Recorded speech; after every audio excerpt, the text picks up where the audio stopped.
Yay, preparing to live stream. Live on YouTube. So, of course, my wife waits until we're live to Well, yell that at sucked. the It got us. dog. Ready? Well, we're streaming now. Hi, everyone, and welcome to the number one new podcast tonight. Let me talk. Today, we're actually going to talk about education and life with a longtime friend of mine and a really overall good guy, Brett Katz. Brett is a lifelong educator. I don't know, Brett. You take it away. Let's see. Been teaching for about 10 years. I've got a master's in administration. Been a principal, assistant principal. I am now a CFO of a company in Ohio while I am teaching in New Mexico because I thought my life was not complicated enough. So now I have 2 full-time teaching jobs at the same time, being CFO of a company back in Akron while I live in Roswell, New Mexico, because my wife had become the archivist at a library at New Mexico Military Institute. Yes, she works at the Military Institute in Roswell, New Mexico. Wow. There's no secrets, though. That's awesome. So what is it? What brought about, like, that was one of the big things is you've been a lifelong Clevelander and forever you were up here, and then out of nowhere, your life changed where everything was suddenly, over this pandemic, you decided to move to Roswell, which Roswell's fitting for you, man. It really is. But more importantly, like what really brought that all about? That was all the wife. She got a good job out here. And so actually it was kind of amusing because we decided she would try it for a year and they liked her and don't want her to go anywhere. But at the same time, I went to a job fair 2 years ago now, right? And talked to the people from Roswell, New Mexico, had completely forgotten that I did that. But when we were thinking about moving finally, they call me from Roswell and go, "Are you still interested in that job?" I'm like, what job? The one you applied for a year ago? Are you open to moving now? Wow. Sure. I mean, I guess I'm open to it. Well, if it helps, we'll pay moving costs. So everything. And I was like, perfectly. I mean, I couldn't turn down the moving costs and everything. And then when I went to get my New Mexico teaching license, you put your experience in and they decide what level teacher you are. And when I put my experience in, I came out as the highest level teacher. So now I am actually getting paid for the experience I have that I probably should have been getting paid if I had stayed in Cleveland.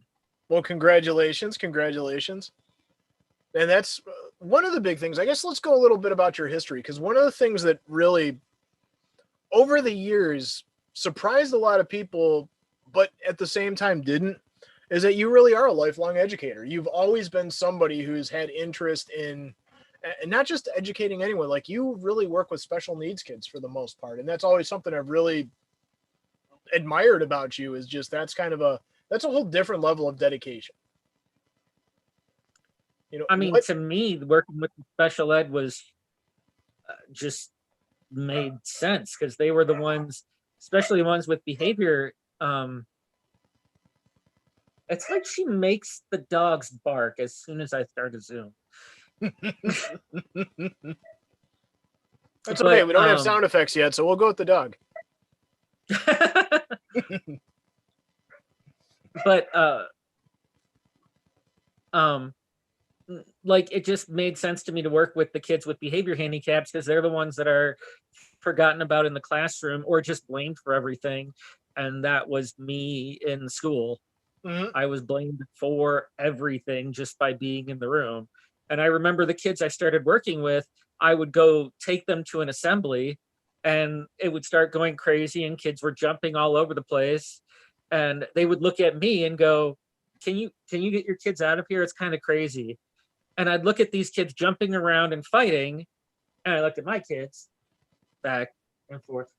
They're jumping around fighting. My kids, which are the ones with diagnosed behavior issues, were sitting calmly waiting for the assembly to start. And they were like, well, but we don't want to get them, riled up or anything, Yeah. we don't want them to go off. I'm like, they're sitting, they're the ones sitting calmly. Right. Do something about the crazy ones over here. Well, it's definitely a good thing. I'm sure, frankly, the world is probably better off for it, because there's not a lot of people that I think really could do that. Because, I mean, ultimately, you've got to be one of the most patient people in the world when it comes to kids. I mean, one of my students just found me yesterday because I was talking about the haunted house online on my Facebook, and she's like, she texts me. She was my student 8 years ago, I think. And she's like, oh my God, I had no idea you worked at Bloodview. My husband works there. And I work at this haunt and blah, blah, blah. And we started talking about haunted houses. And she's like, you were definitely the most relatable teacher in the building. And I didn't know that was a thing, but it must be why I'm a good teacher, because I can sit there and screw up at the board and just tell them, sorry, I made a mistake. And I will never get mad at a student for pointing out that I did something wrong. I mean, that's how the real world works. People make mistakes. It frankly, as a teacher, it should be something that I think most teachers should be happy to show their student that it's okay to make mistakes.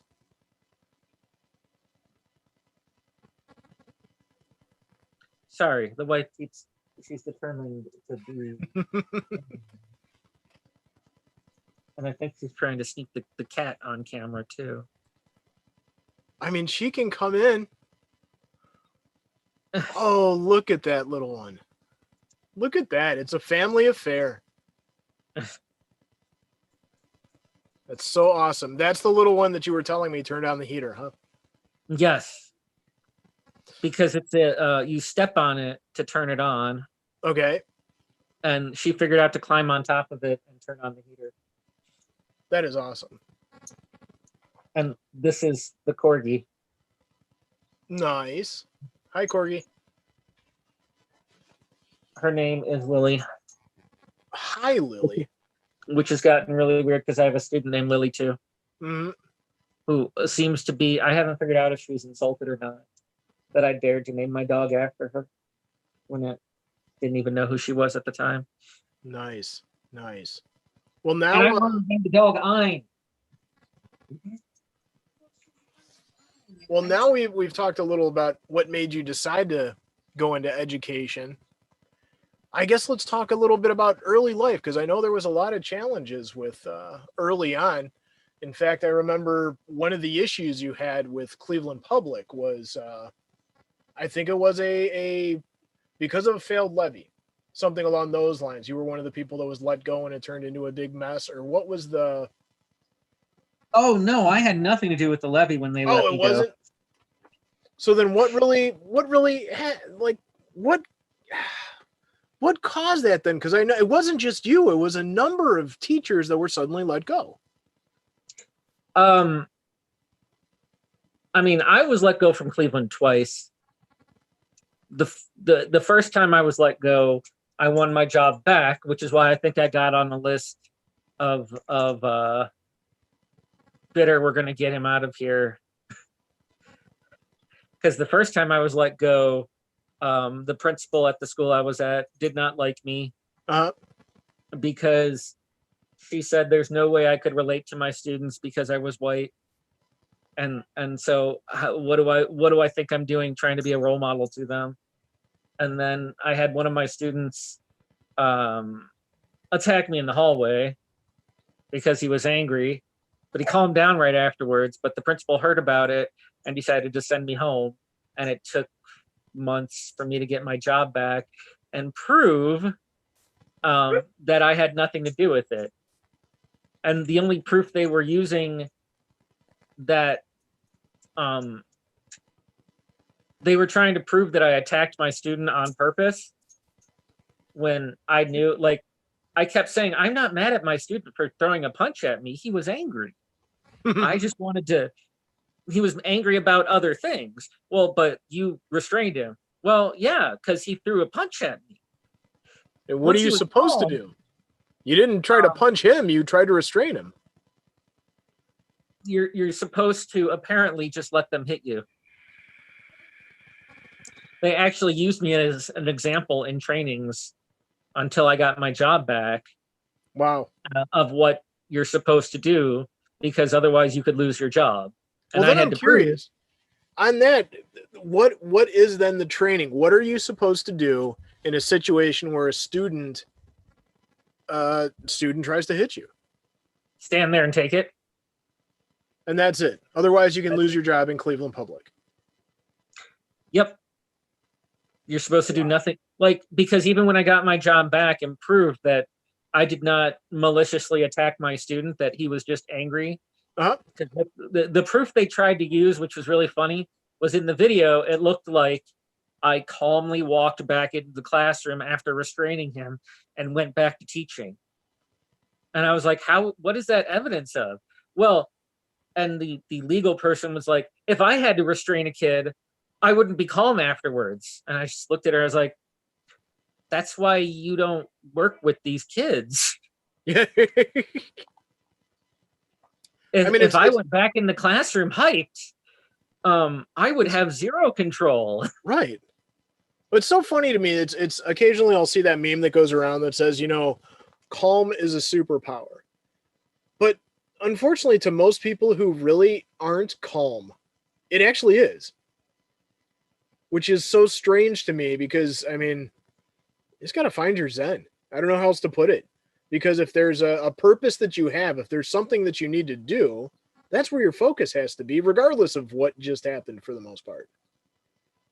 Yeah, but when the second time I lost my job, because I had won my job back, 2 or 3 years went by, and they decided to let me go again. Still didn't have a reason to do it. Mm-hmm. And this was right before the Cleveland plan came into place, where they were just going through and just getting rid of all these teachers that they just didn't like. Like, they had let go of like 70 teachers. A bunch of them decided to retire anyways or transfer to a different district because they didn't feel like fighting it. And 13 of us were in the non-renew group, which were fighting it to the end.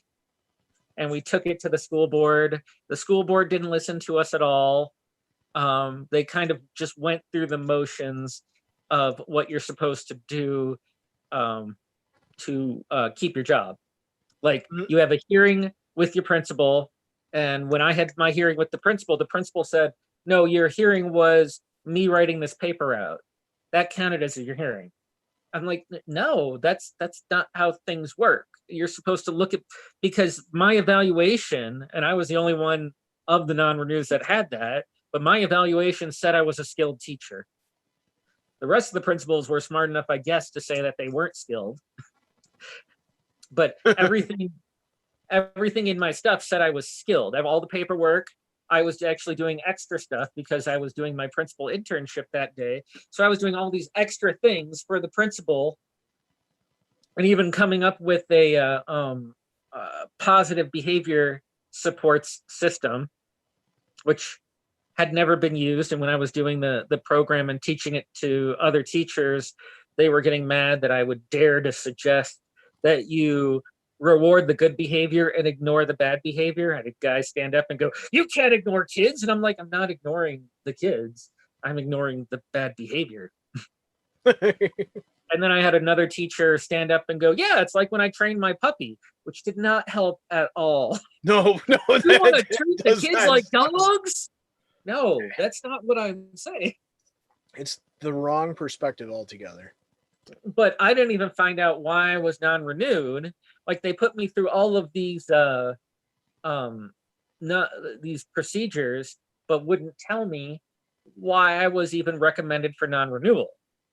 I didn't find out until a year later when the records were released from the other side that apparently my principal wrote that I had attendance issues in my evaluation and that I had hit a kid in the face with a door.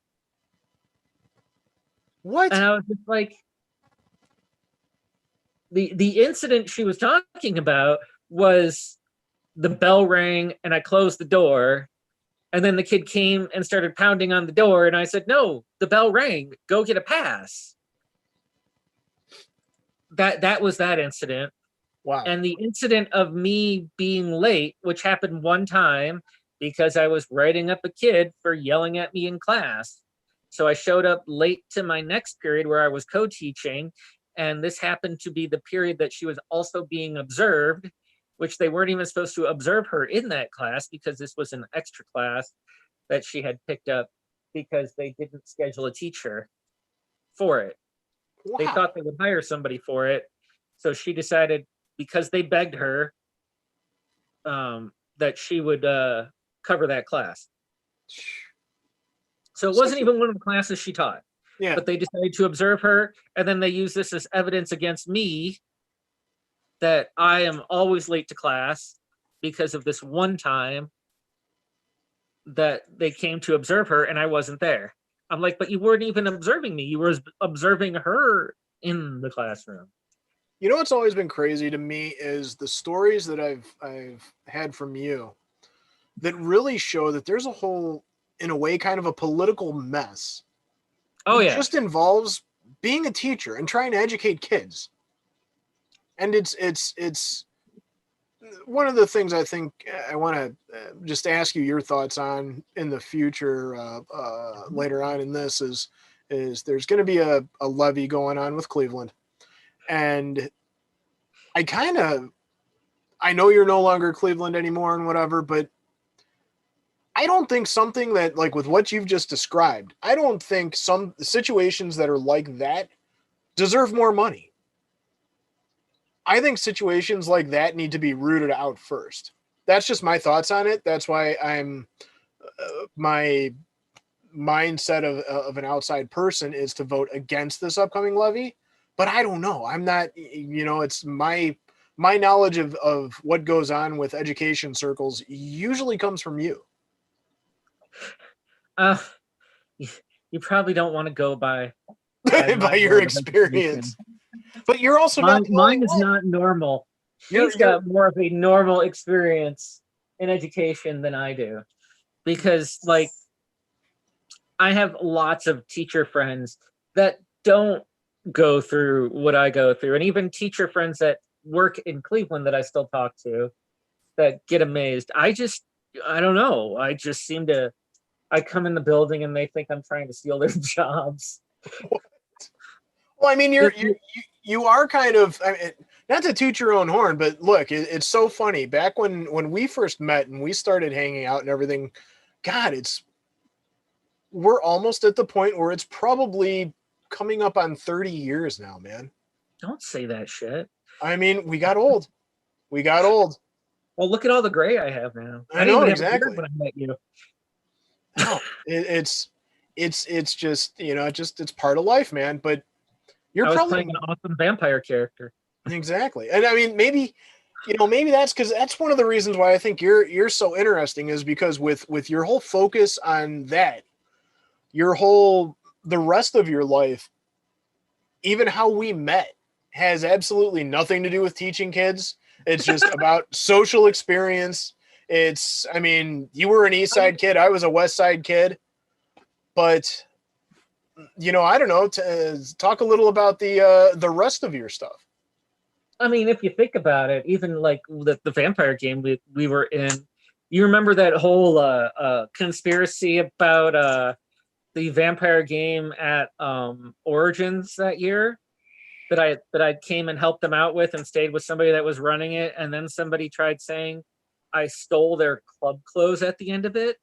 I remember something about that, which was, I mean, usually anytime I heard anything about, you did something that was any sort of criminal thing, I was like, what are you talking about? That's not him. That's, come on. That's why you and Ori, it was like when you guys were told that I did that, I was just like, because you guys were like, wait, but he gives us the key to his apartment Yes. and lets us hang out when he's not Yeah, there. like you're not the stuff guy. Like you never were the stuff guy. But it's also, I think, because looking at life now, just looking back at most of the people I knew then, and then years later, just looking at the progression of life, it just back then kind of is just, it's like now there's a microscope over, if you look back, you can see exactly how your path kind of took you to where you are today. And it just kind of, you were always a good dude. And you were always like a trusting dude, unless you were screwed over by somebody. But that's how you've always been. And then the one thing I learned was, like you were talking about that no one expected me to be a teacher. And when I first started working with kids, I learned really quick when I started coming into work with like still having makeup from the haunted house in my ears, that it's not something I can hide. So the haunted house I worked at for 20 years, can't work at it this year because I'm in Roswell and they're closed because of COVID. Anyways, but whoops. Because of the quarantine. Oh, we'll have to edit that out.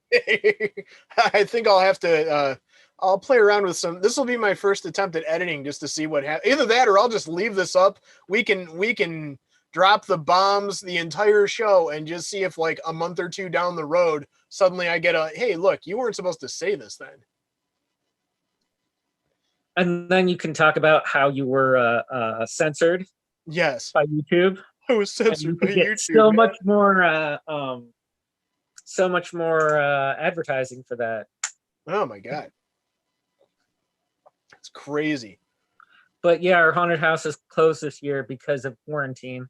I mean, pretty much everything there's so much that there's actually a haunted house out here in New Mexico that is a drive-through haunted house. We're thinking about checking it out.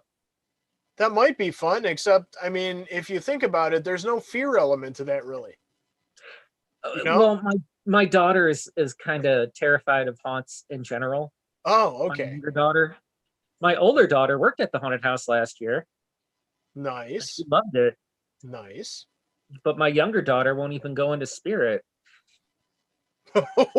Just a hater of Halloween? Nope, she likes like she'll watch Goosebumps and shows like that. Mm-hmm. But shut up. Yes, my sugar is high. Yeah, this is my other new thing. I'm on the pump now. Good.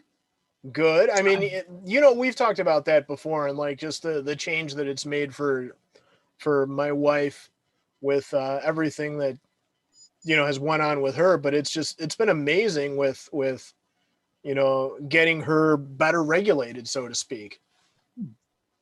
How high are you? Yeah, Brett. 354. What?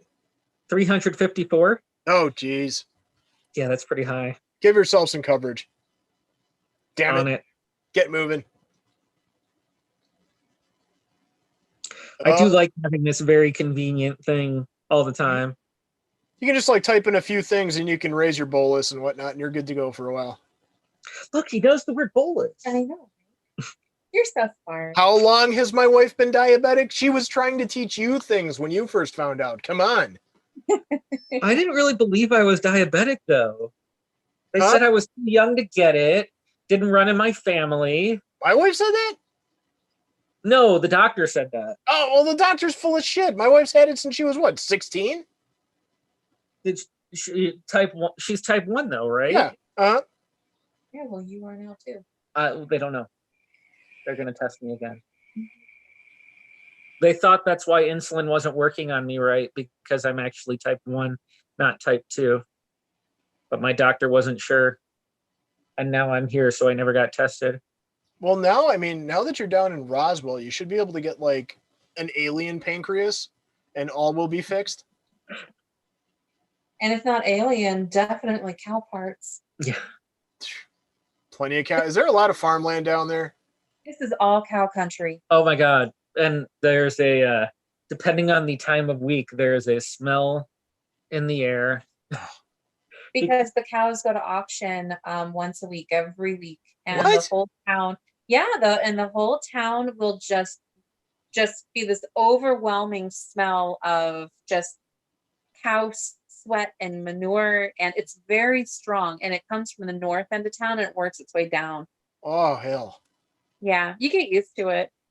I mean, since most of what we do is indoors with air conditioning, it's not really that bad anyways. But the instant you leave, oh, Yeah, it hits you like a brick wall. You're like, oh God, what is that?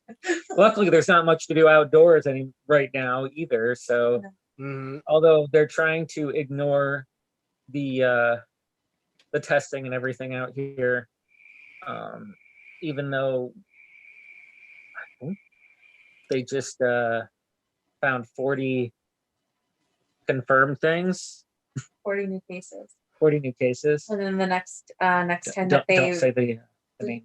no, and the next time that they reported it was only 32. So it's going down.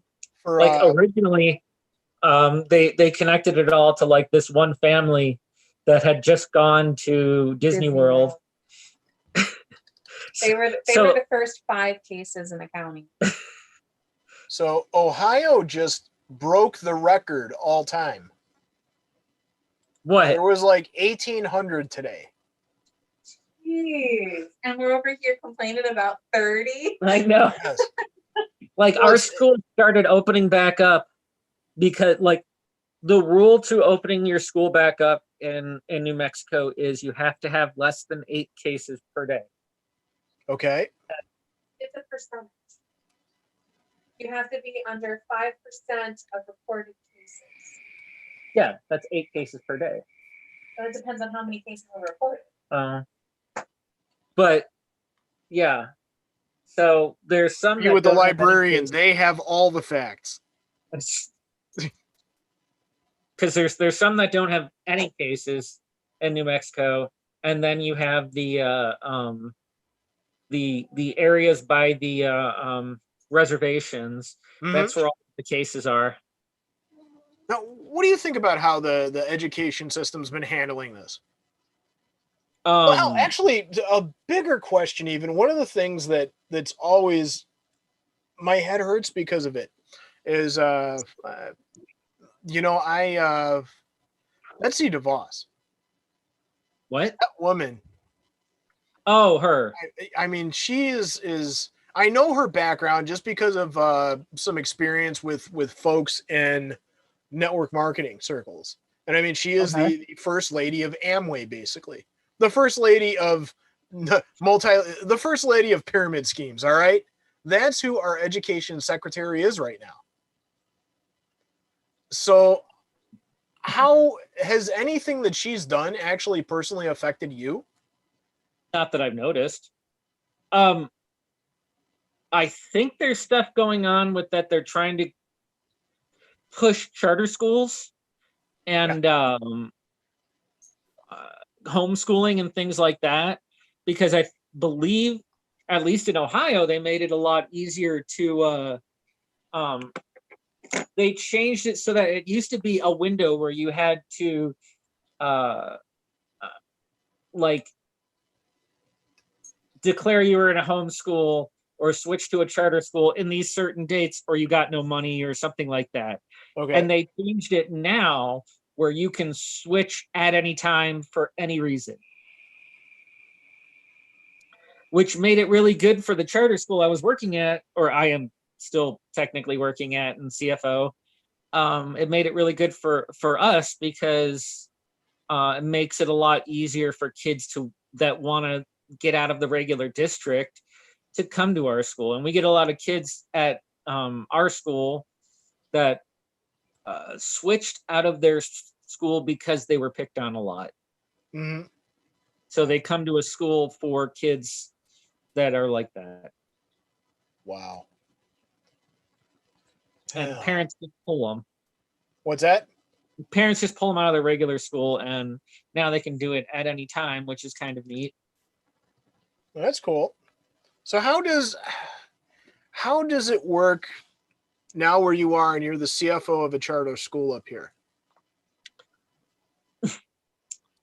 I knew most of everything online. Okay. All the bill paying, all the paperwork and everything. Mm-hmm.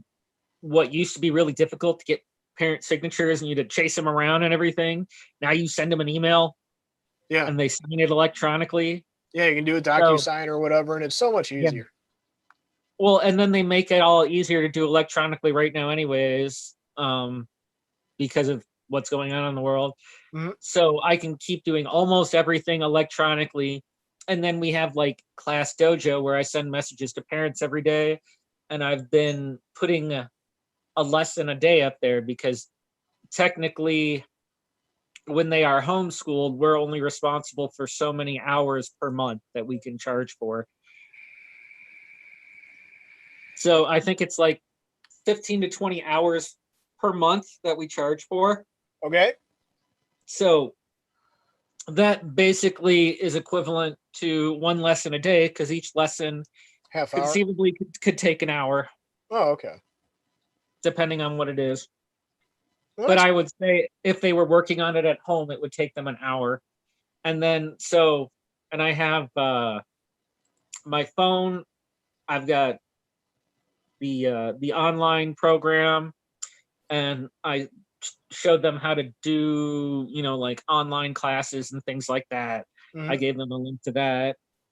So I've made myself very available for them, but then I'm technically doing more of a hybrid thing as a teacher in New Mexico too.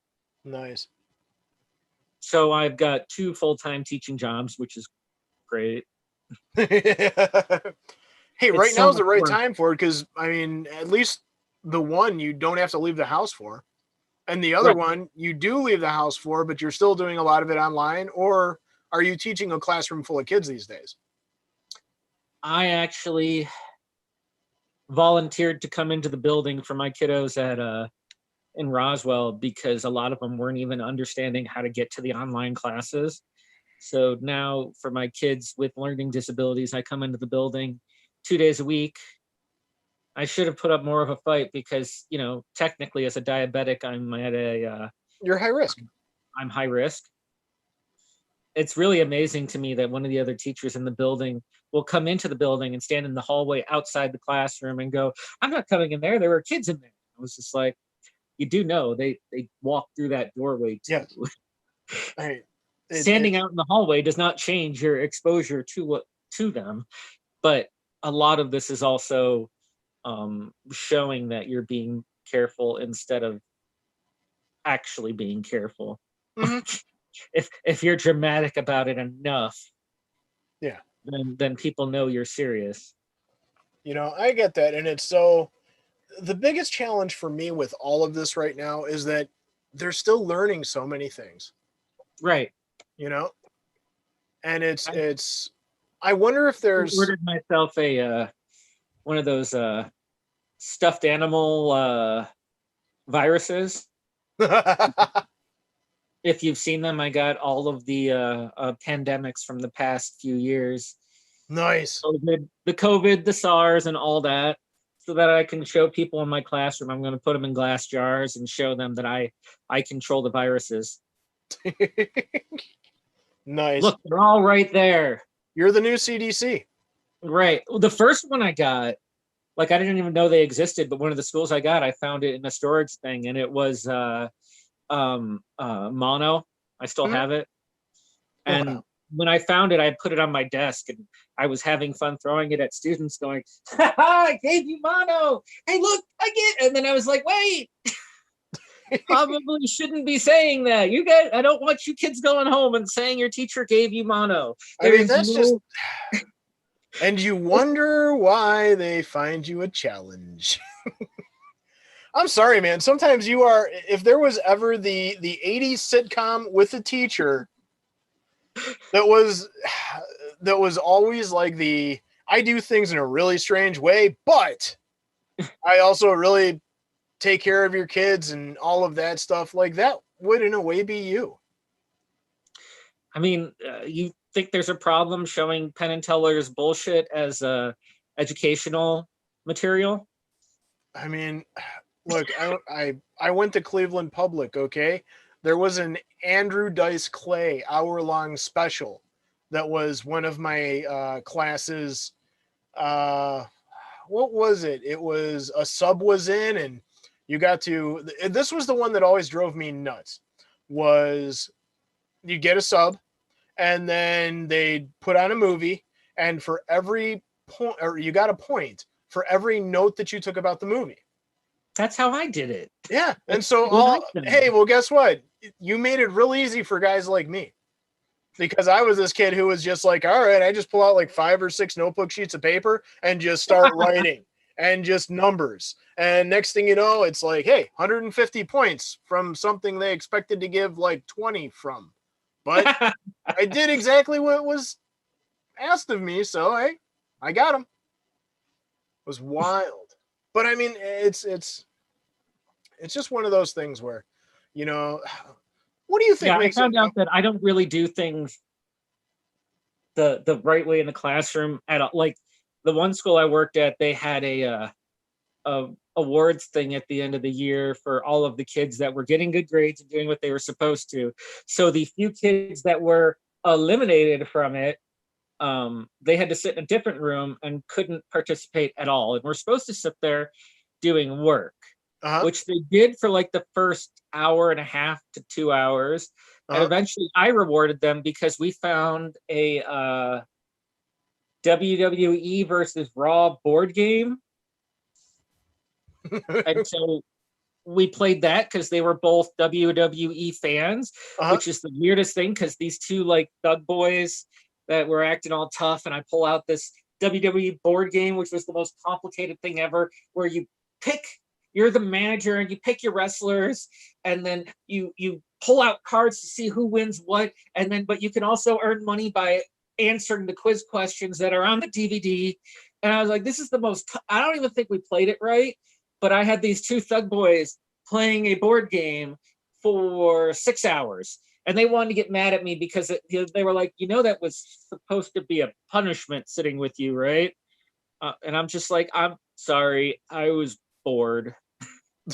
Well, look, ultimately, the thing that drives me nuts about education is they sometimes, you've said it before, where it's almost, there's some power trippy stuff to it. Oh, yeah. It's supposed to be about teaching kids, whether it's, the kids did something wrong or, you want them to learn, what's the point of saying, yeah, they didn't learn anything, but man, I got to punish them real good. Oh, they learned. They're not going to do that again. That board game I played with them taught them money management, taught them following directions, reading, all this stuff. Like, it's so funny. It's actually really educational. But I was taught this when I used to go to Origins. I went to, years ago, it was free for teachers, and they had seminars for teachers and all this stuff, and it was really cool. And they had this one seminar, and the first thing they went over when they were talking about games in the classroom is the worst games to use in the classroom are the ones that say they're educational, because they're really boring. And I used to play those in the classroom or see teachers do that, where it's like, oh, if you do this math problem, you could move one space. Well, or you could play Monopoly with them, where it's all math. Yes. I remember, God, I used to make fun of this because, anyone who's followed me for a long time knows that, I was the host of the Sunday Bang, and we had, back before podcasting was popular, we actually had a podcast every Sunday, and it was all about sex and relationships. And we actually, one of the things that came up once, we were actually talking about sex ed, and I firmly believed then, and I still to this day think, that sex ed screwed up people horribly. Am I the one that distinctly remembers health and sex ed being like they showed episodes of Degrassi Junior High to show us See, real we life never had that. experiences. We had videos that were produced somewhere in the 70s that were, I mean, for lack of a better word, they were just horrible. They were not yeah. educational. They didn't really teach you anything, but they really made people wonder whether sex was something that they ever wanted to have. And look, ultimately, sex is about, at the bare root of it, sex is about creation. Yeah. It's also about enjoyment. It's like everyone says, hey, you know what? The teens, they're gonna have sex. Blah blah blah. Yeah, they will. So what you need to do is make sure that they're armed with the right information, not Oh yeah. what is really out there. And it made no sense to me. And I think a lot of the mindset. That's why I wish teachers, like any teacher that has been teaching since say 1990, needs to no longer be a teacher. Mhm. Get out of it. Time's moved on. We're now 30 years later, but there are teachers out there like, I just want to bank my retirement a little bit more, so I just got to add some days to it. And it's so frustrating because it's old mindsets versus new mindset. I'm excited we're finally starting to discover that some of the stuff that was from well in the past is finally starting to just go away.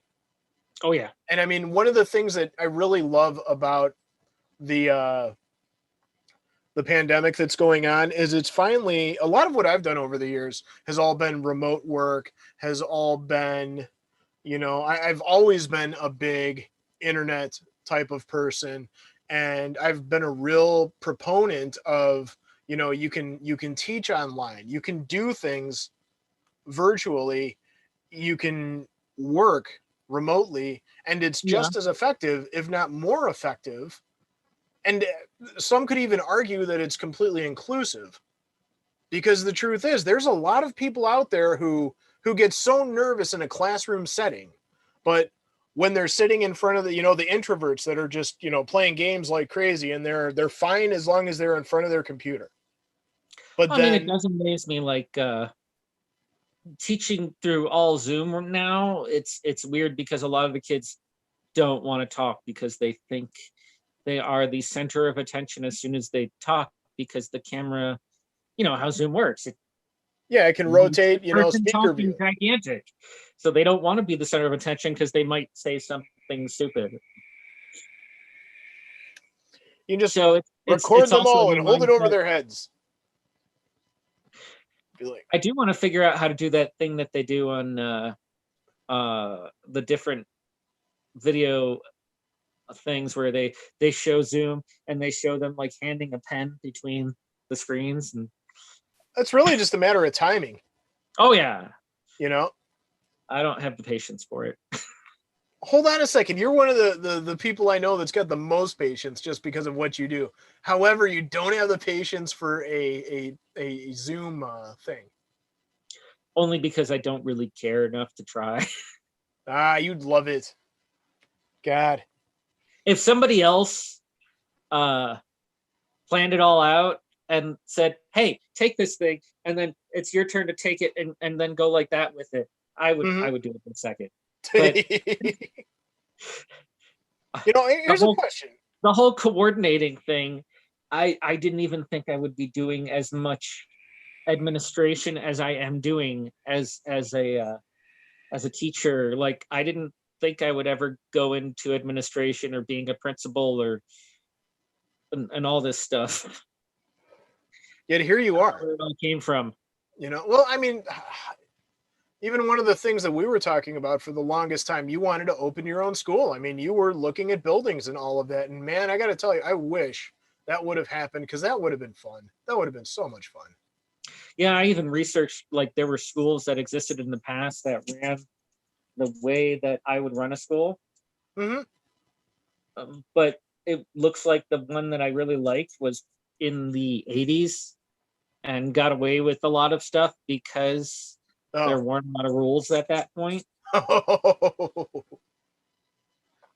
Because you see all these pictures of the students like sitting out front of the school it was like an alternative high school, and they're all sitting there smoking cigarettes. And I think one of the teachers was even sitting there having cigarettes with them. And I was just like, wow. Times have changed. Times have definitely changed. You know, from back when you started teaching. What's that? Hippie schools without walls. Yes. Because you should see, they built all these schools in like Cleveland Heights that are still open as elementary schools, but they made them like big, giant open rooms that they then separated with like cabinets and things like that to create other classrooms. And the kids that have grown up in these schools can deal with distraction really well and can concentrate better. But I don't know what their plan was from the start, because if they didn't put up all these cabinets to separate them, what were they going to do? I mean, maybe that was the plan from the jump, because I mean, I went to high school at Cleveland School of Science, which was downtown. They turned it into an administration building, but you know, it was down on Lakeside, the big planetarium ball in front of it. It was actually sad. They tore that down. It became then Success Tech over the years, and then it became an administration building, I believe. Because I had to go to it when it was an administration building a lot when I started teaching in Cleveland. Okay, that's where I went to high school. I somehow get well known by the powers that be and everywhere that I work, and I don't know why. It's because you're you. It's really because you're you. To be working at a place for a month and already end up with a write-up, I mean... Yeah, but you're also the most qualified or most experienced teacher in the place. I don't think that's true. Most of these teachers have been there forever. Well, like they're more qualified than me because they're in New Mexico. I don't know the laws in New Mexico. So what are some of the key differences you noticed with New Mexico versus Ohio? They're a lot more laxed about, like, Ohio was laxed for a long time, and now they are getting in trouble for all of that. What was it? John Oliver, where he had a whole special about charter schools, and somehow Ohio got known as the Wild West of charter schools. It took nothing to open up a charter school. You can get away with everything. Wow. Well, that's changed in recent years, like, because the laws keep changing, because they find out things like a charter school in Southern Ohio that was saying they had like 200 kids, and when they came into the building to do a count, they had like 20. Wow. Or the online schools that got in lots of trouble because they were boasting perfect attendance, because if they logged into the computer once during the day, that counted as being present. They didn't have to go to class at all. They just had to log into the classes once a day. Wow. So they were boasting perfect attendance. And if you saw, I can't remember what school it was, the online school in Ohio, but if you saw their offices in Columbus, it was gigantic. It was like the size of a warehouse, and they had little cubicles for every teacher, because I went to interview there once.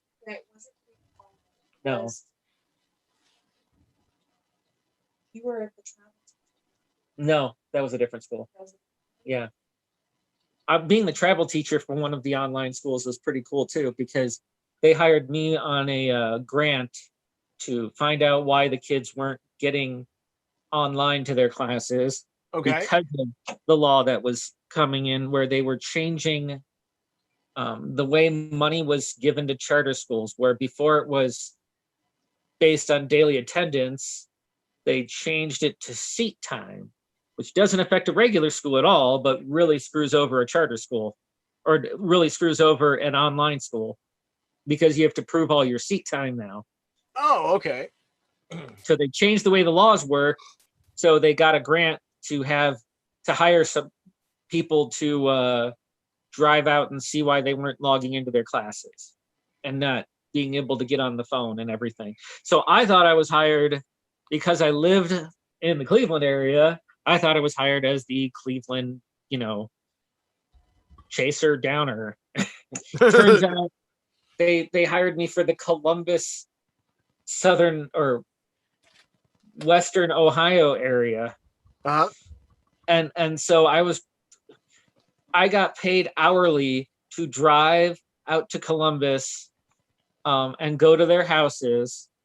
And then I got paid meals and everything to hunt them down and see why they weren't getting online. So you were like the education FBI, or more like Yes. a private detective. I spent most of my time just while I was substituting in Lorain City schools, I'd have my laptop out and just be texting using Google Voice. I'd be texting the parents going, "How come you haven't been online? Where is your kid?" Oh, wow. So I'd be harassing them through texts, and apparently texts work a lot better because where I work now, I'm one of the few people that can get a hold of all of my kids to find out why they aren't getting onto their online classes now. Is nobody else trying text, or what's the situation there? It's really funny having all these teachers that have been here for forever, so they don't like technology. So they sit there and go, well, normally I would, when I'm in the building, call from my classroom phone, everybody. I don't want to use my personal phone to call parents. And I'm like, well, then what are you gonna do? I'll email them. Like, yeah, that's gonna work. I mean, most people ignore. Most people, God, could you imagine if that teacher was just automatically put on the spam filter? And what I find really funny is teachers that can't believe kids say things like, I don't really like reading. When you have all these teachers that go, I don't really do technology. And Yeah, when you that's try insane. showing them something, they go, I am not a technology person. Stop trying to show me stuff. Like, I'm sorry, that's back to me and my whole mindset of, you know what, if you were teaching, 1990 prior, you should no longer be a teacher. Unless you're willing to learn new things. I don't even think it should go that far, because that's one of the challenges, at least in my mind. My I'm an idiot, but it's in my idiot mind. It's when you get to a certain point at doing something, you become complacent, and you also become so used to that certain way that you think, hey, I've got, in the case of with teachers and unions and whatever, it's seniority. I've been doing this. I've got so many more years than this guy, this guy, and this guy, and this guy. They can't tell me anything. No, we're breaking out the abacus. Screw that. I've learned that every science and math teacher I've worked with like learning new things and technology and things like that. I guess, okay, you've got me there. It's those darn English and book people that go, Yes. books should stay on pages, not in computers. No, and the big thing with English teachers is that they fight so hard against the kids, forcing them into a box by making them read on their level and only on their level. And then they go to the library and then they're being told, oh no, you're not allowed to read that. And it kills their drive to want to learn how to read and to enjoy how to read. It's so insane. I sit there when I'm teaching reading and I find books that the kids actually enjoy reading. I don't need the reading, what's it called? The reading book? The textbook? The primer? The primer? That's what you called it in the early 1900s. Yeah, the olden days. Yeah. The book that taught your alphabet. Yeah. Yeah, that was a primer. One of the things I've always wondered about education is why don't they, I mean, it's a process. In a way, it's almost, I sometimes feel like the education system is almost like a fast food restaurant where it's all about getting something from point A to point B, and they've got a process, and that process better work uniformly for everyone, because it doesn't benefit those who don't fit into that process. And I've always thought education, well, go ahead. Education system, the way it's set up, was set up because Ford's plant did so well Yeah. Putting out cars, and you had this, you went here for this, and you went here for this. And so they designed high schools like that because it was supposed to put out good little soldiers for the war. Yeah. And if you didn't fit into going here for English and here for math, that you just fell on the wayside. And at that point, you went to an asylum. That's where the people that didn't fit in went. And then you have to wonder, okay, now since yes, we're forever in wars and dealing with that, but war is different now. Come on. So why couldn't they then evolve the education system to deal with that too? Well, they're working on it, and their schools, like when I found out why schools are scheduled the way they are, or we have summers off. That was for farming, wasn't it? What? That was for farming, wasn't it? No, apparently it was because it was for the rich people. So they can summer in the Hamptons? Yes. Because the rich people, the kids didn't like being in school because it was hot and it was uncomfortable. So the rich people came and pulled their kids out, and then everybody else didn't want to send their kids in when they wanted to follow what the rich people were doing, and so it just went down the line. Yeah, you were thinking of daylight savings time. That has to do with the change in farming. Yeah. Okay. Well, that I knew. That was a dairy thing. that part I remember, but I always was under the impression, because I mean, farming was such a big thing 50 years ago. That's what everybody thought or thinks it is at this point. But it really wasn't. It was more for the Hamptons. Yeah. Fucking Hamptons. Blame the poor people. Yeah. That's cool. That's cool. Had no idea. So what do you think? Where do you think education's going? You've seen such an evolution of things just from when you were in school to when you became a teacher initially to now. Now suddenly almost everything is going online. Yeah, and I worked at a school where it was primarily online, and the kids came in, worked on their computers, and there was one teacher in the room to help them with their work. And to me, that made the most, like, someone could get through school, like all 4 years of high school in a year and a half.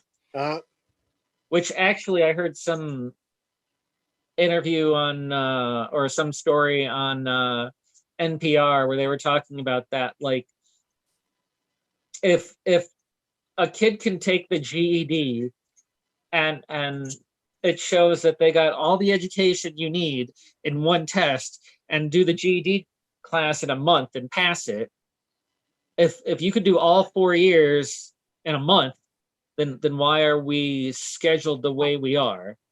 Mm-hmm. And so I'm pretty sure the direction is going to be that schools go into actual job training because otherwise they're not going to keep the kids. Because if you can learn everything, all the subjects and stuff you need to know online, why are you going to a school building? You're going to a school building to do online or whatever you would have to learn in person. Wow. And if teachers don't figure out that the majority of the stuff that they are teaching, they don't have to learn in the classroom, then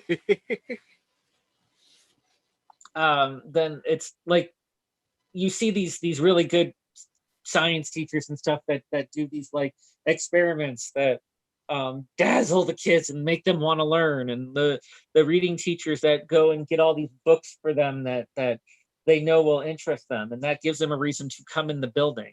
Okay. Give them a reason to come into the building, then you're gonna lose them. They're gonna go to those places, that they could learn off of YouTube. See, like they're talking about I think it's out there already, a whole college courses that you can take for free online. You don't get the degree, because essentially all that money you pay for college is for that piece of paper. Yeah. One of the things that's been interesting about this is on kind of an away from education thing, but it all kind of ties down to so much of the system before this pandemic was built on you have to go someplace to do something. You need education. You have to go to school. You're working a job. Well, you have to go someplace for it. And I've recently learned that it's actually there's more to it than just, hey, we want to force people to do that.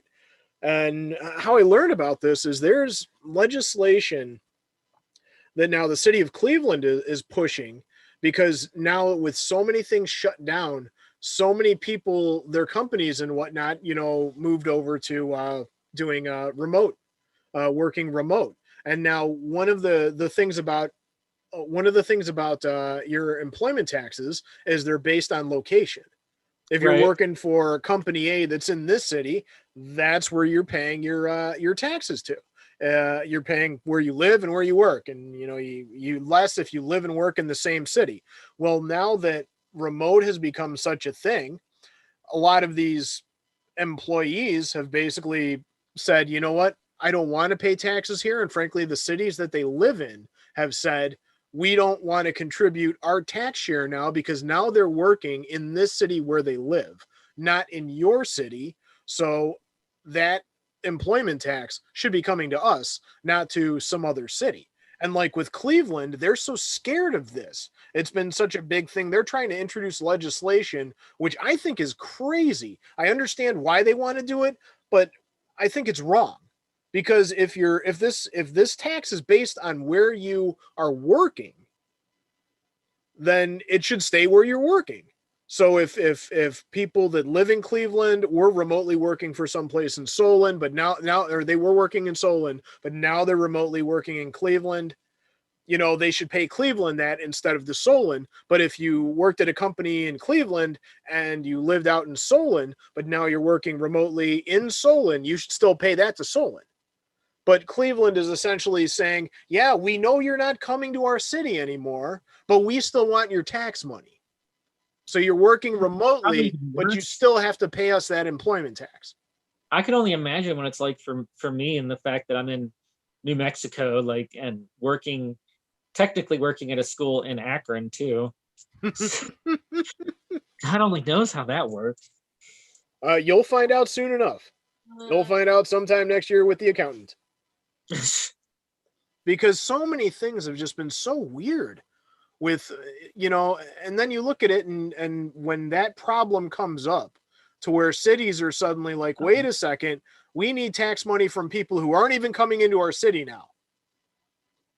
It's what are we going to do about that? How do we fix that problem? And it's like, well, it's not really a problem because your roads are getting less wear and tear.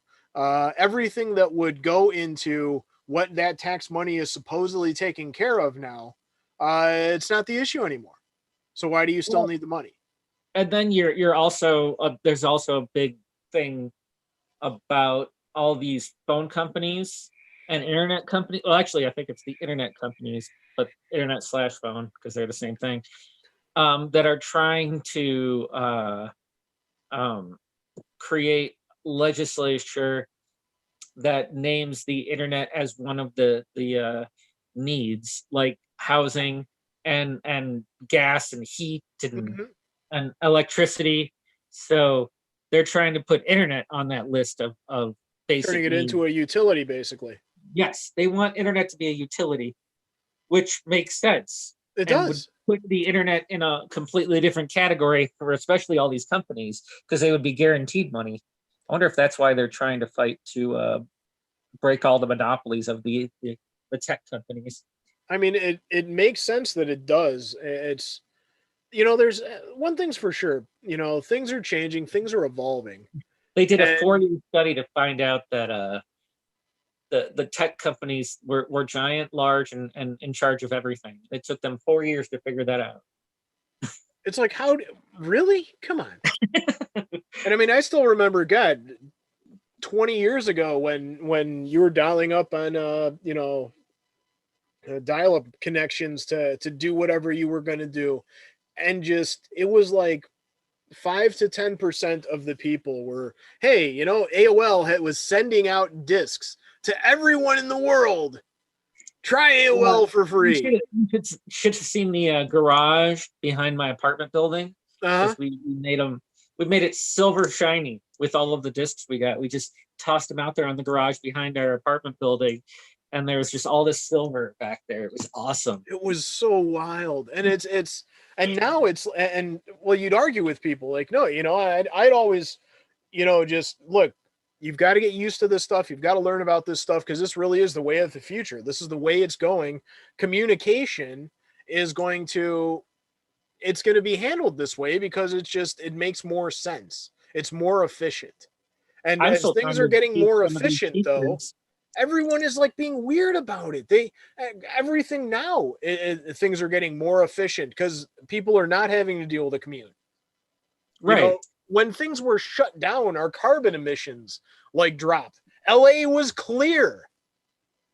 The skies in LA were clear for a while. I do like what happened with the prices of airline or airplane tickets, because I was able to come out here before we moved. Like, I was able to come out here and visit the wifey because, airline tickets went down to, what was it, $80? It was really ridiculous.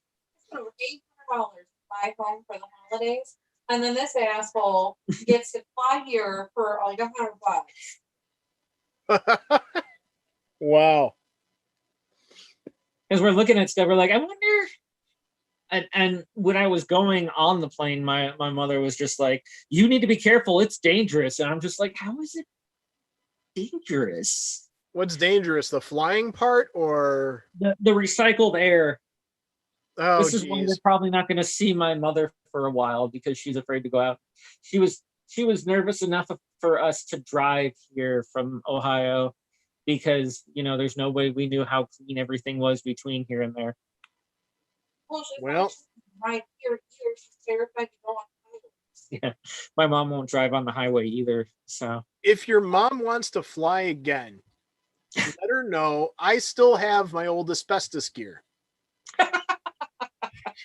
If she really wants to, I will loan your mom. She can come over and pick it up. I'll have fresh filters on it, but I still have my half-face respirator from back then. She will have it's that all this talk about N95 or whatever. I've laughed at the whole time because it's like when I learned that doctors actually use N95, I'm like, wait a second. I was better protected than doctors are in surgery. Wow. I mean, that's one thing. That makes sense. You were working with asbestos. Yes. So I kind of understand that. Yes. And I mean, I would think that doctors, because I know what the equipment costs for us. So I would think, because I mean, there was I don't know how else to put it. Like what we made, what doctors, so you would think that they would have the ultimate protection is right. Where I was thinking. And that really wasn't the case. So, I mean, tell mom if it gets to where she needs to get down there, but she's got to get down there quicker than the wagon train. Like, she can swing by and she can use my respirator all the way down and all the way back. I mean, what was it when SARS was a thing? When I got quarantined in the hospital? It was swine flu. And they quarantined me, but I don't think they actually thought I had anything, because the doctors and the nurses I was in the quarantine room, but they kept leaving the door open. Wow. And I was just like, you guys aren't really worried about me, are you? That's not a real quarantine, I don't think. We're just putting him there. Wow. Was it just 2 days? 2 or 3 days? Yeah. I was there for 3 days. Then they sent me home going, we think you had a stomach thing. You seem fine now. Mm-hmm. So go home. I was just like, oh, feel this is money well spent. Thank you. Spent 3 days in the hospital, didn't even get food. I was on the liquid diet the whole time I was there. It's crazy. Let's kind of switch gears up a little bit. What now that you're down there? I mean, gaming was a real big part of your life. Do you have any circles down there that you found now, or have you tried? Some people are actually doing things online and whatnot in that respect. Is that something that I was gonna join a online D&D game back in Cleveland, and then I just decided it's not really fun. you Like, actually tried playing? um, the guy that was running it was like, just type up your history and what you want to do here, and I can't figure out Discord. If we were doing it like this and I was Yeah, rolling dice in front of the camera or something, I could probably do that. But like, I don't know Discord enough. And then I think I'm kind of poisoned against it from the crap my daughters watch. Because they nice. sit there and watch people playing Minecraft or Roblox for Hmm. hours, and they're not even doing or saying really anything. Hmm. Character will fall down and they'll say like, ah, and they'll scream, and my daughters will laugh, and I was just like, what was funny? Nice, nice. I missed it. Okay, I get it. Yeah, that's and I mean, So we God, it's have a been board game collection, and we're we're we're slowly growing, and I've heard. I mean, I think at NIMI the word is going to get out more and more.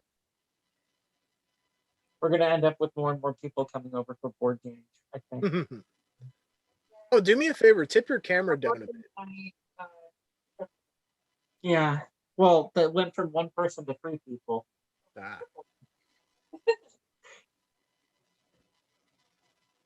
And then What'd you say? Do me a favor and what? oh, I was gonna say tip your cam. It looked like all I saw was like your forehead. You Oh, disappear, and I'm like, oh, geez, what's going on here?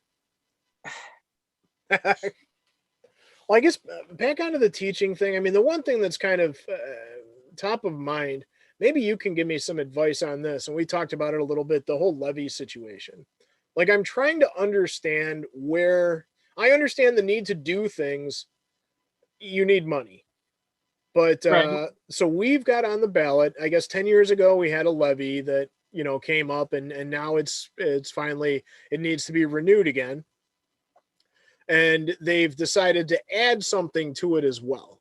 And I'm of the belief that what I've seen, it doesn't warrant more money given to the education I mean, system here. money is so mismanaged in Cleveland schools. I went to some training they forced me to go to for uh, morning meetings. I don't know what it was.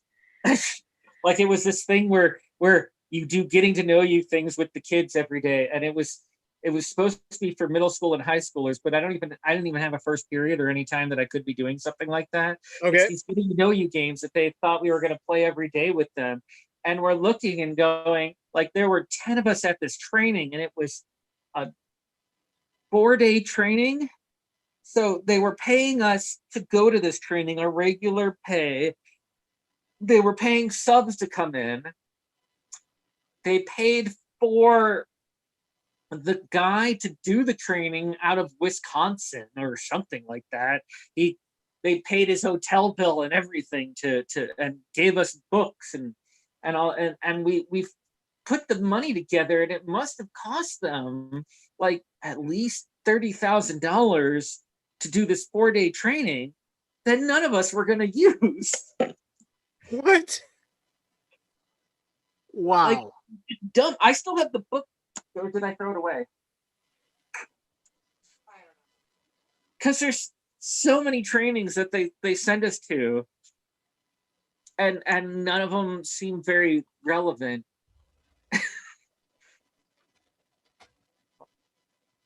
And then you look around Cleveland, and there's all these buildings that the CEO decided to build. Like, I got amazed when Barbara Bird Bennett was removed from her position for Mm-hmm.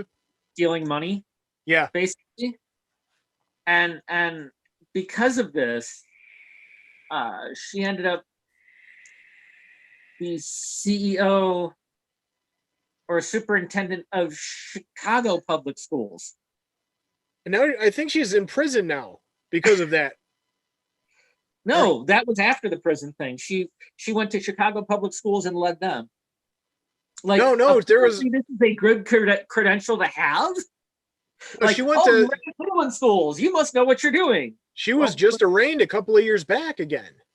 Oh, I thought that was where she was, whether it's Chicago or so. I was thinking Michigan somewhere, but I mean, like the previous superintendent from Cleveland then became a professor in Hawaii before opening up his own charter school in Akron, where apparently the real money is in charter schools, because in Ohio, nobody pays attention to, like, you have to explain where all of your money's going. But if there's like, if the state gives you $100,000 a year or something like that, you can say, oh, we have this management company we are hiring to run everything for $90,000. And then you just pocket. You don't have to explain the rest of the money, or what the management company does with the money, or if the management company decides to give you back some of the money. Wow. So, well, one of the things I've been told is that if the levy doesn't pass, then any progress that they've made so far is going to go away. As if you can unlearn what has been learned, and then they also need more so they can keep it. Well, that's like every Cleveland school was scoring so low on the state evaluation or whatever that the state was going to take it over. And every teacher was scared if the state took it over because they'd all lose their jobs. And I'm like, you're not going to lose their jobs. The people that are going to lose their jobs are the administration. Mm-hmm. If you're a teacher and you're doing your job the right way, the state might at the most interview you and see if you're actually doing your job the right way. But for the most part, it wouldn't be a bad thing for the state to take over a school. Mm-hmm. But Cleveland Schools was completely frightened of the state taking over. They're like, they're going to take over and they're going to fire everybody. No, they might take over and make you reapply for your job. I hear so much about home rule up here, and I just kind of, the more I learn about the system that we have in place, the more I'm just kind of like, they really just want to do whatever they want to do anyway. And whether that's from the perspective of from the school side or just from the city, we've now, I think there's been some changes in council so far this year. We've now had 1, 2, and soon to be a third council person has retired, left office, whatever, and they just appoint their successor because that's just how it is. You can just, nobody has to vote for it. You just appoint your successor. Yeah, you just appoint them.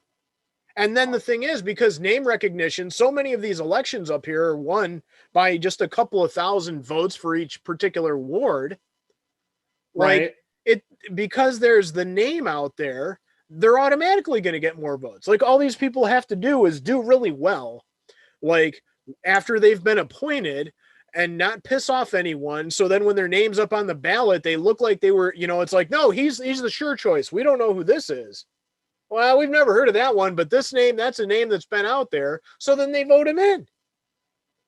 And then you've got 4 years, and then that's when they can spend their time really trying to lobby to continue keeping the power. But all it needs is that appointment, and then you're there. I'd be curious to find out if there's ever been someone appointed to Cleveland City Council who lost the election after being appointed. I doubt that would ever be the case. But I can't say for sure. But I mean, it just, with what you're saying about the school board and the education and what I know about things like that, that's what it really seems to me, is that so much of it is based around just being able to do what they want to do. I think the show Parks and Recreation had everything correct with how government runs. It is far too close. And I mean, for those who don't actually watch that show out there that are listening, give a little thing on that. what, on Parks and Recreation and Yeah, how and like on what their take on they government. all seemed petty and they were all doing pranks on each other, or they were just doing it because they were mad at somebody, and the votes were more based on who bribed whoever the best, and it had nothing to do with helping anybody out. And it was amusing because of how they made fun of it, but it's more realistic than, you know, you could really imagine. Oh, I wouldn't be surprised. I would not be surprised at all. Oh, hey, by the way, it's been a while. Check your sugar real quick to make sure you're good. No, my sugar's good. Okay, My good. phone is dying though. What's that? My phone is dying though. Oh, hell. I thought it was charging, but apparently not.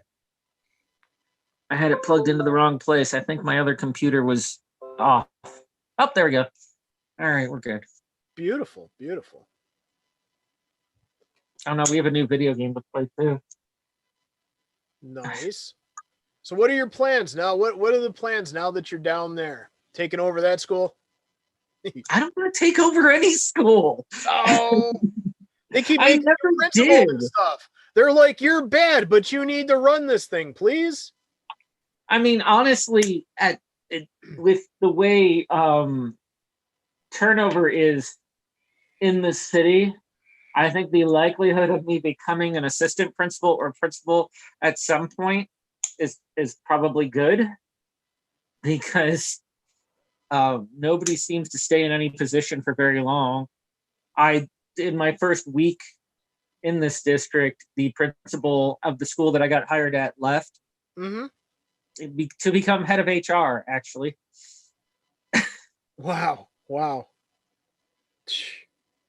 And then there were still a whole bunch of assistant principal jobs open, but I'm actually getting paid well enough at my teaching job, between that and my CFO job, where I'm actually getting paid enough to pay bills. It's a good thing. Which is so also right now our big plan is to buy a RV and travel. so you can drive mom back home? Yeah. we might have to drive out there to pick her up and bring her here so she could see it and then drive her back. Nice. I think that's what she actually suggested. Picking up my mom and driving her here. Well, tell me this. If it was your vote, would you be voting for a levy or against it? Knowing what you know about Cleveland Public. And I mean, it's not like you just moved this year, so you still know teachers here. Well, you have friends that are teachers here. What is their take on it? Because I know a couple, and they've all looked at me like I'm the devil because I don't think we should pass this levy. That's okay. They looked at me like I was the devil because I said charter schools aren't that bad. Like, you know how you get rid of charter schools is you improve the education in the regular school. Yeah. Then parents won't want to go to charter schools anymore. I mean, like, public schools have been around forever, and Catholic schools and private schools have been around forever. And there was always a balance to it. Charter schools didn't happen because the Catholic schools and the private schools are bad. They happened because the public schools are bad. The way the laws work, at least in Ohio, is that you are only allowed to open up a charter school if either one, the district is that you're putting it in is failing, or two, you have permission from the district if it's not failing. Unless you're Cleveland, and then you have to own them all. Well, that's their plan. That was their plan to improve enrollment, was to just envelop all the charter schools that were already there and make them Cleveland schools. Mm-hmm. That was part of the law of the Cleveland plan that they created for mayor-run districts, which is Cleveland and Cleveland alone. Wow. Which I thought was the most amusing thing. And I sat there even compared the Cleveland plan to our contract, and it's the same thing. Or their contract. It's not my contract anymore. I think we actually have a contract in Roswell now. They voted on it. Nice. So then, I don't know. Have you talked to any of your friends that are still Cleveland teachers? What do they think? I don't. I mean, I'm still on the union mailer or whatever. I get emails all the time, and I look into it. Uh-huh. And they tell you the way to vote, to push the levy and things like that. I don't know, like, I would look into how the levy is written and what they could use the money for if you're going to vote for it. Like, they can't get the money and then use it to improve the salaries of the administration. If the levy is genuinely for improving the buildings or building new buildings, that Cleveland Schools really does need. Now here's what they've been building new buildings like crazy up here. Like it's hard for me to find older buildings now than there are newer buildings. Now there's people that are angry that some of the buildings that had history are actually being torn down. John Marshall, brand new school as of a couple of years ago. The high school that was right by the Shoreway down by like West 30th on Detroit, brand new school building. I worked at John Marshall right the year before they tore it down. What's that? And I worked at John Marshall the year before they tore it down, and it needed to be torn down. Yeah, it was an old school. Way to improve it enough, like, it would have cost way more to put the improvements and fix up that building than it does just to build a new building. And now it's a beautiful new school, but I just remember being on the second floor and my windows opened up wide, way wide, like to the side of the doorway. And I was just After I left science, I went to Marshall. I remember. There is nothing keeping these kids in here except me. And if they decided to go running out and jump out a window, like, I would be in trouble. Why did you let him do that? What do you mean? He just turned and jumped. What was I supposed to do? Well, here. I worked at a school in Lorraine too, where, they called it getting wheezy hand when the kids threw books out the window when her back was turned. That was the person who I took over their job. And they were telling me, the principal was telling me when I was working there, they're like, never turn your back on the kids because they'll do this, this, and this. And I'm like, no, they won't. Because I will look at them when they are doing something like that and say, why are you doing something so stupid? And they usually stop. Yeah. So, I mean, I don't know. I guess you'd need more details before you could say whether you would vote for it or not then, huh? Because I'm trying to figure out what to do. You have to look into it and see where the money's going and if they were specific with it. Because they have this big misuse of money, but if you look and see that it's going towards the actual areas that it needs to be, like they spent all this money on that training center, the Barbara Bird Bennett Center, and nobody uses it. It's a really nice facility with these giant, like, college-like classrooms, with the multiple levels and the cameras. It just sits there gathering dust. Where's that at? What is that last highway exit off of 90 before it goes into before it gets out of Cleveland? It's on 90 East. Is that MLK? No, it's way before MLK. 55th? Actually, no, it's probably it's after 55th. It's definitely a street name. I can't remember now. Because it's right on the edge of the nice part of Cleveland. Okay. On the east side where the expensive houses are. On the lake. Is that like Lakeshore? It's somewhere around there, yeah. Because it's right before you hit what city is that next? It's Euclid, right after Cleveland, right? Yeah. Yeah, so it's right before you hit Euclid. Okay. Cool. All I know is that's one of the things that's bugging me, and I may even try and see if I can interview someone who is all on board with it. And frankly, that's going to be one of the big things then, because now there's even news stories about quote unquote like, I really hate the way a lot of this is one of the things that also bugs me about Cleveland. There's a lot of um they're really good with buzzwords. They're really good with buzzwords, okay? Like there was, Oh, for instance, when there was the protest that turned into, the riot that night here. Um all you heard from people left and right was, no, these were the rioters were from out of town, and the ones that were causing trouble were from out of town. It's not really, and it turned into a big thing. Now ultimately what was found was the furthest person out of town that was charged with doing anything was from Erie, PA. And then there were people Well, we from were really Akron, and they're confused. trying to say, yeah, they're not Cleveland. Go fuck yourself. Okay, We were really seriously. confused when the riot, right after the riots, we were in Avon. We were going to the Walmart, and they Mhm. were closing at like 6 o'clock, and we're just like, what? What? Why? Yeah, And they're like, hey, the because of riots the were going to riot. go And I everywhere. was like, but there's no rioting in Avon. Yes. Well, then, so then, for that's all you. And I mean, we're talking weeks and months after. All you heard was, no, it wasn't. It wasn't. People from around here. All of them were from out of town. From out of town, where? What do you consider out of town? An hour drive? Really? No, that's not out of town. Come on. But then there's the buzzword all around as different riots broke out and whatever. I mean, for years we've been hearing about, the paid protesters. They're looking to get paid. It's like, okay, whatever, but that was their buzzword. It was shit like that.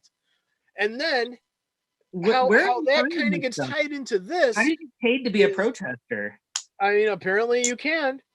I mean, the ones that are actually protesting need to find that way, but it's just one of those things where that's what the talk is. Well, where that ties into this is then where it comes with the buzzwords is, there was this big thing with this energy crisis that actually the speaker of the Ohio State House is lost his speakership, or there's trouble going on with that because of some dark money thing that happened with First Energy.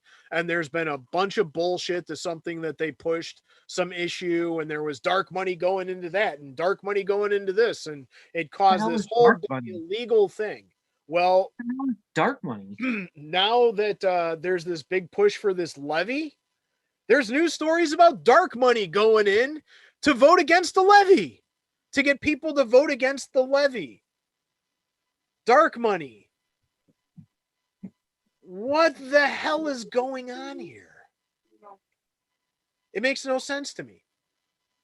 Like, I understand that there's a lot of money that's at stake or whatever, but who wakes up one day and goes, my life would be that much greater if this levy passed?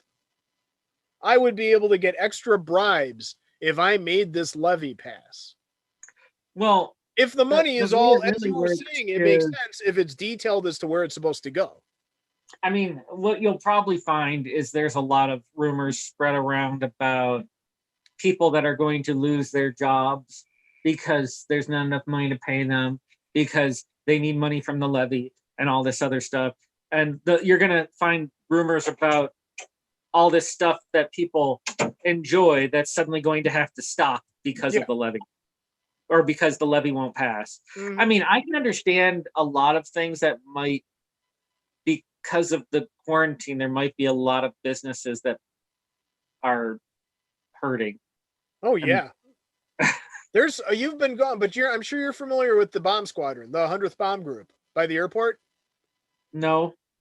Oh, it's one of those restaurants that's been around for like 30 years. It's well known. Oh, I've driven past it, but I didn't know it was a restaurant. I never had a reason to go there. Yeah, it's got it's Sunday brunch was their big thing, because it was like a gourmet layout for like $25, all you could eat, of just some of the most amazing food that you could get anywhere. And it was just like, people would go there specifically for that. They had like a good cocktail setup. I mean, it was a really big, really well-known place. And this hit them so hard, they decided to shut it completely down, and it's now for sale. Oh, that sucks. Yeah. And it's like prime key real estate overlooking the airport. all I want to do is go to a movie and get a buffet. That's it. All it That is. building, um, Soon, soon, soon. Come on. Next month he's gonna have that he's gonna have our vaccine. building. Really? And it's Brett, no. What That's the happened? exit. The Barbara Bird Bennett building? It's in Brentnall? Yeah. That's not even Cleveland, or is it on the other side of the street? No, yeah. If you go right, you're going towards Cleveland. If you go left, you're going to Brentnall. When you go left, and left again, you're still in Cleveland, but it's still the nice area. Yeah, it's like the edge of Brentnall. It's like you're going They from took like Barbara Bird Bennett's name off of it. It's just called the Brentnall Center now. kind of funny story. I just realized a couple of weeks ago when I was driving Uber last year, I gave Jimmy Haslam, the owner of the Browns, and his wife and two of their friends a ride home from his steakhouse downtown to their house in Brentnall. Nice. I only know this because one day I was trying to figure out where exactly Jimmy Haslam lived. So, county records and all that stuff. You find out all that. And I was like, wait a second. So I Google Maps it and went, I've been through that security gate. I remember that. And then I realized it reminded me just how different people look face to face than they do when you see them on television. I don't watch sports, so I wouldn't know who they were. Anyways. Yeah, they're the owners of the Cleveland Browns. Well, I got that from you saying They're were the also the Cleveland owners of Browns 5 Pilot minutes ago. Flying J. They own all your gas stations and the Cleveland Browns. We don't have Flying J's out here in Roswell. You don't have Pilot? We have Allsup. Also, Yeah. what's that? Alien gas? Allsup is all over the place here. Yeah, it's a family. Their wife's name. Oh, it's apparently a family name. Oh, all right. I was looking for like an acronym or like, alien. I don't know. No, like you drive through Texas and New Mexico and all this area and you see them all over the place. Nice. That's cool. Driving through Texas is painful though because you see all the cows. Nice, nice. Not when they're sitting on top of each other, basically. Uh-huh. They're right next to them. Yeah. All the cows that are piled up on top of each other next to the meat packing plants. Mm-hmm. It smells so bad there. Like from a distance, you're just like, I wonder why that farm is so dark. Because you see this big field and it's just close. It's all cows. They have no stand. They have it's all standing room. They can't. There's no room around. They're just starting in, and That's there's wild. thousands of them. I mean, but the other thing is they did cure autism in Texas. Oh my god. They cured autism in Texas. Yes. We passed this billboard the first time we went out there, which was like a year ago, right? 2 years ago. Yeah. At this point. It was a year and a half ago. We drove past it and giant billboard. We saw a couple of them actually. It's the first time I just didn't think I really saw it. But the second time she scared the crap out of me when she saw it again because I was half asleep. Oh my God, there it is again. We cure autism. And we're just like, what the hell is that? There's a billboard in Texas that says they cure autism. It's some woman or some company that has it's just a woman. Yeah, it's a woman who wrote a book. She wrote a book that says that a book that got banned on Amazon that talks about they didn't actually use the word bleach, they call it the chemical, right? No, it was bleach. It's straight. Bleach enemas And drinking it. And this was on a billboard. Yes. Oh, Well, Texas all is the a stuff different about place. all the stuff about bleach enemas is not on the billboard. All the billboard said was "we cure autism," and then we researched it. Yeah, and it's promoting the book. Wow. Yeah. The book that was banned from Amazon because, yeah, it's not good to give children bleach. That's insane. That is insane. Well, I'll tell you what, man. This has been real. This has been fun. We've managed to talk about a bunch of different things, and thanks for being on, man. I appreciate it. No problem. If there's ever anything you want to talk about, feel free to let me know. Because and where can people find you if whatever you decide that you need people to find you? You got any social, anything like that? Just my Facebook. What is this one? Surf Fraggle. Marquis de Surf Fraggle. That's what it is. Yes. Well, Because thanks my again for knighted name coming at the on. haunted house. My knighted name at the haunted house is Surf Fraggle because I never wanted to lose as you move up in the levels, you get a new title. Is this like Scientology? No, it's the more experience, more years you've worked at the haunted house. Like you start when you join the haunted house, you're a yeoman. Okay. And then you have to learn all the makeup techniques and acting techniques, and you get voted on to be a squire, and then you get knighted. But then after that, it's just years. The more years, the more titles you get. And it's more just a fun thing. Uh-huh. So I made Sir part of my knighted name. So Sir Fraggle, the Dark Muppet.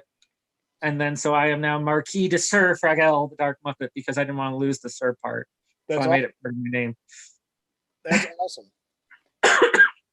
Well, thanks again, man. And hey, if you're watching, if you like this, please like, comment, subscribe, all that fun stuff, and let me talk. It's all about just interesting conversations with interesting people about interesting topics.